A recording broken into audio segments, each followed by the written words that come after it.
오늘 소울푸드는 추억을 찾아 경상북도 청도에 왔습니다. 어디서 보셨어요? 한적한 읍내 여가피 왜 이렇게 북적이나 했더니 가물 찍어요? 오늘 소울푸드의 주인공 대한민국 전인성 씨. 1호 개그맨 전인성 씨입니다. 제가 오늘 여러분들에게 소개해드리려고 하는 음식은 연극을 하던 시절에 정말 춥고 배고팠던 시절에 막걸리 한 잔이랑 같이 탁 먹었던 국밥입니다. 5,000원짜리 커피가 수두룩한 시대. 하지만 5,000원짜리 국밥의 든든함을 따라잡을 순 없죠. 오랫동안 골목 어귀를 지키며 싸고 푸짐한 맛 하나로 우리를 유혹하던 국밥. 그 따뜻한 한 그릇의 정겨움을 선사해드리겠습니다. 연극 포스터 붙이고 대학교 1학년 때였던 것 같아요. 포스터를 하루에 보통 잘 붙이는 사람이 한 300장, 많이 붙이면 500장까지 붙이는데 수고했다고 선배들이 붙이고 돌아오면 국밥을 사주고 있습니다. 국밥을 논하는데 요 국밥 빼놓으면 서운한 분들 많을 겁니다. 바로 콩나물 국밥인데요. 술 좋아하는 사람이라면 통과 의례처럼 꼭 한 번은 먹어봤을 겁니다. 한 번이 뭡니까? 숙취 해소에는 그만이다 보니 사실 국밥보다는 해장국이라는 표현이 콩나물에게는 더욱 어울리죠. 아내 앞에서 네 오늘은 꼭 끊으리다 단언했건만 콩나물 국밥만 먹으면 여지없이 무너지니 참 이상합니다. 국밥이 원래가 술 속이 풀리고 뭐라고 하는 이게 음식이거든. 이거를 술로 먹는 게 아니라 그 소화제, 보약으로 먹는 거지. 콩나물은 애호박, 미나리 등과 함께 전라도 전주의 팔미로 꼽혔지만 지금까지 팔미의 명맥을 유지하고 있는 건 여린 몸뚱이에 사람과의 질긴 인연을 자랑하는 콩나물이라는군요. 너무 크면 영양소가 그만큼 다 흩어지기 때문에 그렇게 좋은 것은 아니고요. 한 5일에서 한 7일 정도 자른 콩나물이 제일 좋다고 저는 생각합니다. 과거 논보다 비탈진 밭이 많은 전라도에선 그 밭에 콩을 주로 심었습니다. 수확된 콩들은 전주로 집결되곤 했는데요. 그때 큰 개천이 지척에 있던 남문시장 안에서 콩나물 국밥이 탄생했죠. 지금이야 웰빙식이라고 해서 북어, 파, 마늘같이 12가지 천연 재료를 넣고 멀겋게 육수를 내지만 초창기엔 쌀과 멸치, 김치를 넣고 뻘겋게 끓여내곤 했답니다. 국물을 찰랑찰랑하게 객주라든가 뭐 이런 소설들 보면 뭐 국밥 한 걸 후딱 해치웠다 뭐 이런 얘기를 하는데 반찬도 사실 많이 필요하지 그럼요. 않고 깍두기. 먹으면서 다 섞이니까 들기름을 바른 종지에 초란을 톡 까놓고 중탕으로 익힌 수라는 콩나물 국밥의 단짝인데요. 요거 한입거리라지만 빠지면 왠지 허전합니다. 육수 맛을 다 계란이 잡아먹습니다. 그 시원한 맛을 정말 느끼기 위해서 육수를 계란을 따로 드리는 거예요. 따로 국물을 이렇게 넣어가지고 따로 먹잖아요. 전주 콩나물 국밥엔 두 가지 스타일이 있습니다. 밥을 국에 말아내느냐 따로 내느냐의 차이인데요. 흔히 사람들은 술 안의 존재로 판단하곤 한다는군요. 날로 먹든 말아 먹든 먹는 방법은 제멋대로라죠. 하지만 200원어치 콩나물로 온 가족이 국을 끓여 먹었던 그 가난한 시절을 지나온 사람들이라면 추억만큼은 하나인 듯 닮았을 겁니다. 집에서 길러 먹었잖아.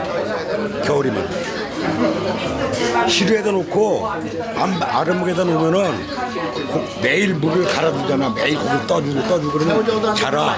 그리고 그거 뽑아서 매일 먹는 거야. 이 집입니다. 전희성 씨가 청도에 온 지 7년째. 그 사이 단골 국밥집이 생겼다는데요. 한 그릇 주세요.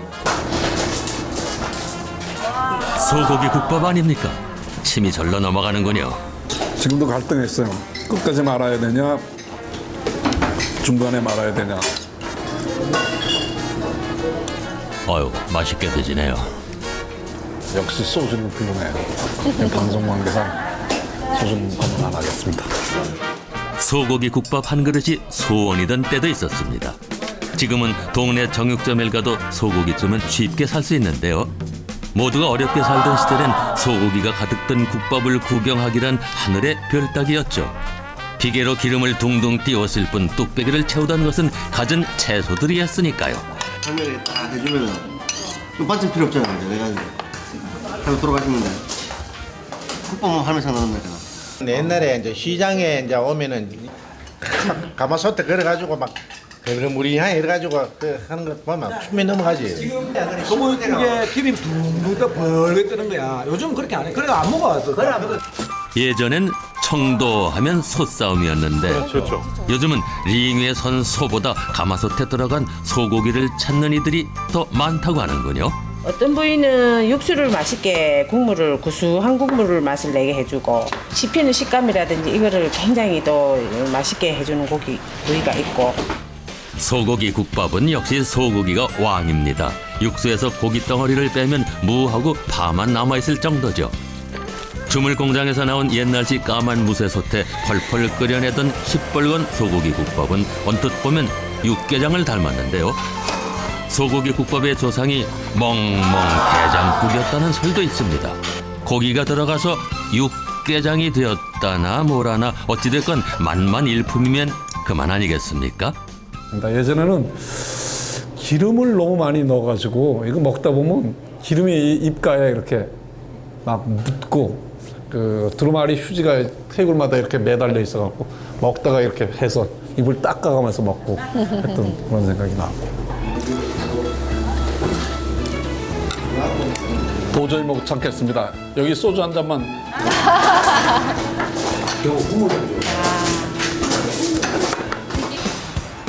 대구에 가면 부산 밀양과 함께 손꼽히는 돼지골목이 있습니다.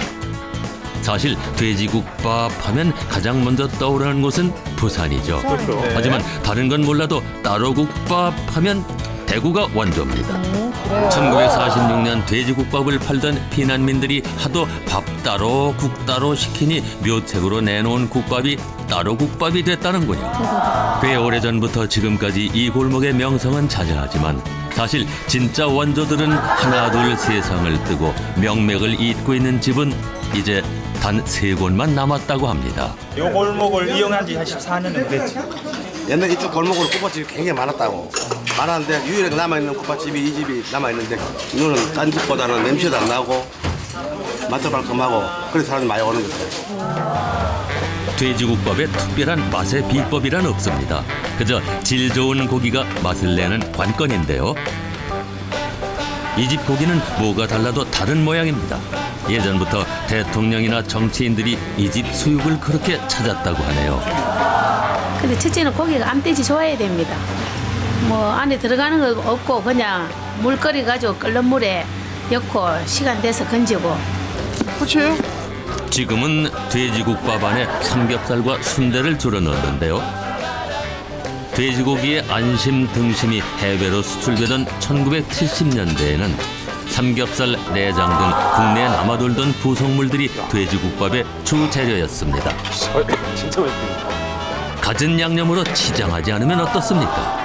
돼지 사골과 족발로 24시간 내내 우려내는 육수가 진한 국밥에 풍미를 더해줍니다. 사골만 이어놓으면 국물이 맛이 없어요. 그래가지고 족발이 조금 비싸다 싶어도 좀 많이 이어가지고. 국밥의 맛은 세월 따라 지역 따라 조금씩 달라졌지만 변하지 않은 게 하나 있습니다. 와, 장터 한 곳에서 돼지 멱다는 소리를 들으며 국밥을 먹어야 했던 시절부터 참으로 희한하게도 국밥만 눈앞에 있으면 반찬 투정이 쏙 사라졌다는 겁니다. 사실은 돼지고기로 국밥을 만든다는 거는 서울에 사는 사람들은 상상을 못했었는데 돼지 껍데기에 그 돼지 털이 듬성듬성 있는데도 우선 고기 양이 많이 들어가 있어서 먹었더니 꽤 먹을만해요. 힘얼건 돼지국밥엔 역시 새콤한 깍두기가 제격입니다. 국밥 한 그릇과 손으로 버무린 깍두기의 천생연분 앞에선 위생이다 뭐다 깔끔 떠는 게 괜히 머쓱해질 수도 있습니다. 그 손맛이 한몫한 걸까요? 이제 돼지국밥은 굳이 돼지골목을 찾아다니지 않아도 전국 어디에서든 맛볼 수 있습니다. 하지만 한때는 돼지국밥이라는 이름 때문에 도시민들에게 인기가 없었다고 하는데요. 국밥에 둥둥 떠다니는 돼지가 상상됐기 때문이라죠. 돼지골목의 터줏대감 생활 38년째. 이쯤 되면 맛보다 정이 더 진한 법입니다. 조금만 더 달라고 하면 될 텐데. 아니 맛있어가 너무 맛있습니다. 그때는 잔치를 할 때만 그것도 부잣집 잔치할 때 잡고 가난한 집은 잔치할 때 되지 않았어요. 100근짜리를 한 마리를 잡으면은요 한 300명이 먹을 정도로 물을 붓거든요. 국물요 반 공기 줘요, 반 공기. 거기에 밥이 올라와가 이만큼 올라오도록 고기 안 잠겨도 그게 그렇게 맛있었다니까. 뭐 먹지 막 이렇게 하다가 뭐 먹자 할 때 야야야 국밥으로 통일해 하면 통일이 제일 잘 되는 게 국밥이다라는 생각이 들어요. 충청북도 괴산은 다슬기로 유명하죠. 강의 물살이 세면 셀수록 다슬기는 까칠해졌는데요. 그 까칠한 정도에 따라 사람들은 까끌이, 뺀질이라는 귀여운 표현을 붙여줬습니다. 반질이는 오게 맛이 진하고 또 꼬치리는 누룩꾸리하면서도 맛이 좀 약해, 순해. 올갱이로 먹어보면은. 충청도에만 다슬기가 나는 건 아닙니다. 강과 계곡이 있는 곳이라면 흔하게 나는 게 다슬기죠. 그 덕에 충청도에선 올갱이, 경상도에서는 고디, 전라도는 대사리, 강원도는 꼴댕이 지역별로 이름이 생겼다는군요. 요거 참 재밌었습니다. 사팔눈으로 바늘을 잡고 다슬기를 빼내던 기억이 나는군요. 눈이 어둡다라면 옛날에 할머니들 그랬잖아. 올갱이 국을 실컷 먹었더니 눈이 밝아진다고. 다슬기를 넣은 국밥은 무엇보다 된장이 맛을 좌우하는데요. 최소 4, 5년씩 묵힌 된장 하나 없는 집이 없을 정도죠. 우리 이게 강물 거니까 비린내를 없애기 위해서 또 된장을 또 풀어야 되고. 지금 이 집은 밀가루에 계란 반죽을 해서 국밥을 만들지만 고소함을 더하려고 밀가루 대신 콩가루를 쓰는 집도 있습니다. 도시로 올라간 다른 국밥집들과는 달리 도도하게 고향에서 식객들을 맞이한 다슬기의 매력은 쌉싸름하고도 고소한 맛의 이중성이었겠죠. 네, 지금도 우리 잔치 같은 거 하면 이제 60명 오기로 했는데 뭐 10명이 더 왔다. 다른 음식 같으면 이게 쩔쩔매죠. 어떡하지? 그건 물만 더 붓고 소금만 혹은 간장만 조금 넣으면 휘 적기만 하면 또 10인분이 더 나올 수 있거든. 다슬기만 있다면야 국밥은 무한정 만들어낼 수 있죠. 이거 진짜 맛있겠다. 아니요. 그런데 말입니다. 이 국밥은 다슬기 하는 것보다 올갱이라고 하는 게 왠지 더 구미를 자극합니다. 원주의 자부심인지는 몰라도 충청도에선 여전히 다슬기국이라는 말보다 올갱이 국밥이 더 잘 통합니다. 하지만 꼬불꼬불 뒤틀린 요 녀석을 잡느라 강가에서 애먹었던 추억은 충청도 사람들만의 것은 아니죠. 어릴 때 이제 앞에 이제 겨울에 있으면 이제 거기서 조금씩 잡아다가 먹고 맛있더라고. 이렇게 잡아서 먹으면. 어릴 때 엄마랑 여기 장에 왔다가 먹던 버릇이 있어서 지금 타지 나가 있는데 들어오면 여기 와서 다들 먹고 가죠. 그 옛날 그 맛, 그 엄마랑 시장에 와서 먹던 국밥 그 맛이죠. 김치 한 조각 쭉 찢어서 다슬기 국밥에 올려 먹는 그 맛. 이 가을 다가기 전에 찐하게 한번 느껴보시는 건 어떨까요? 이렇게 날씨가 쌀쌀해지고 이렇게 소름이 삭삭삭삭 돋을 듯한 계절이 되면 국밥이 생각나지 않습니까? 그럴 때 국밥을 드시면 뱃속까지 따끈따끈해질 것 같다는 생각이 듭니다. 지난날 서민들의 속을 따뜻하게 다독여주던 국밥 한 그릇. 지금도 변함없이 우리 곁을 지켜주니 더욱 고마운 국밥입니다.